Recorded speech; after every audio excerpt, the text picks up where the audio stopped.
ভারপ্রাপ্ত রেজিস্ট্রার ইফতেখার আলম মাসুদ স্যারের অশোভন আচরণের তদন্ত করে তাকে 24 ঘন্টার মধ্যে অপসারণের ব্যবস্থা নিতে হবে। উক্ত সার্বিক ব্যাপারগুলো পর্যালোচনা করে আমরা রাকসুর ছাত্র প্রতিনিধিগণ সবাই মিলে ঐক্যমত্য হয়ে রাকসু প্রশাসনের প্রতি, রাকসু পক্ষ থেকে বিশ্ববিদ্যালয় প্রশাসনের প্রতি একটাই দাবি জানাতে চাই।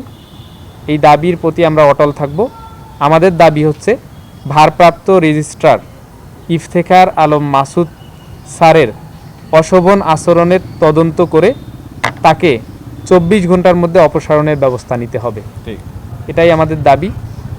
এই দাবি আমরা রাকসুর প্রতিনিধিদের পক্ষ থেকে, রাকসুর কেন্দ্রীয় সংসদের প্রতিনিধিদের পক্ষ থেকে আমাদের জিএসের সাথে অশোভন আচরণের বিপরীতে দাবি। সমস্যা নেই, সিগনেচার করা যাচ্ছে, পরে আমরা শুরু করি।